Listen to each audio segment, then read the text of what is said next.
2017 সালে সাবেক প্রধানমন্ত্রী শেখ হাসিনার অধীনে বাংলাদেশের সঙ্গে 25 বছরের চুক্তি স্বাক্ষর করেছিল আদানি। ভারতের ঝাড়খণ্ড রাজ্যে অবস্থিত সংস্থাটি তাদের $2 বিলিয়ন প্ল্যান্ট থেকে বিদ্যুৎ সরবরাহ করে। 800 মেগাওয়াট ক্ষমতার 2টি ইউনিটের প্ল্যান্টটির প্রতিটি থেকেই একচেটিয়াভাবে বাংলাদেশে বিদ্যুৎ বিক্রি করে। বার্তা সংস্থা রয়টার্স জানিয়েছে, বাংলাদেশ আদানি পাওয়ারকে ভারতে তার 1600 মেগাওয়াট প্ল্যান্ট থেকে সরবরাহ সম্পূর্ণরূপে পুনরায় শুরু করতে বলা হয়েছে। শীতের সময় কম চাহিদা এবং অর্থ প্রদান নিয়ে বিরোধের কারণে সরবরাহের পাশাপাশি বিক্রিও কমে যাওয়ার 3 মাসেরও বেশি সময় পরে বাংলাদেশ কথা জানালো।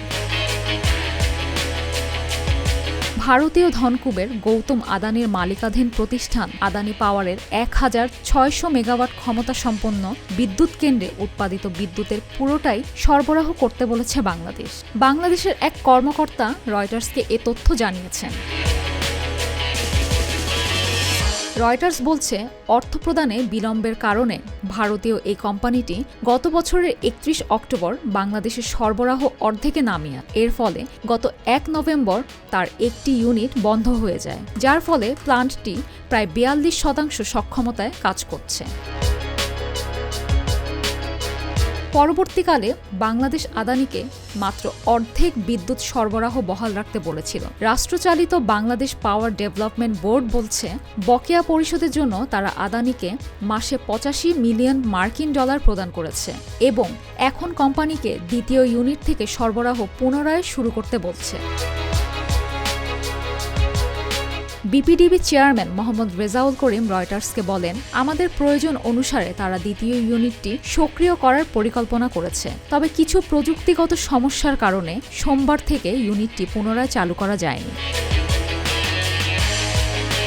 তিনি আরও বলেন, এই মুহূর্তে আমরা প্রতি মাসে $85 মিলিয়ন পেমেন্ট করছি। এখন আদানির সাথে বড় কোনো সমস্যাও নেই, তাই আদানিকে বিদ্যুৎ সরবরাহে সক্রিয় করা হবে।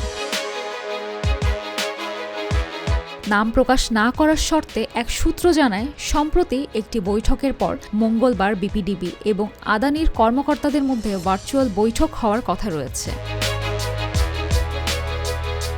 আদানি পাওয়ারের একজন মুখপাত্র এ বিষয়ে তাৎক্ষণিক কোনো মন্তব্য করতে রাজি হননি। গত ডিসেম্বরে আদানির একটু সূত্র জানিয়েছিল, বিপিডিবি কোম্পানির কাছে তাদের পাওনা $900 মিলিয়ন, যেখানে রেজাউল করিম জানিয়েছিলেন এর পরিমাণ প্রায় $650 মিলিয়ন।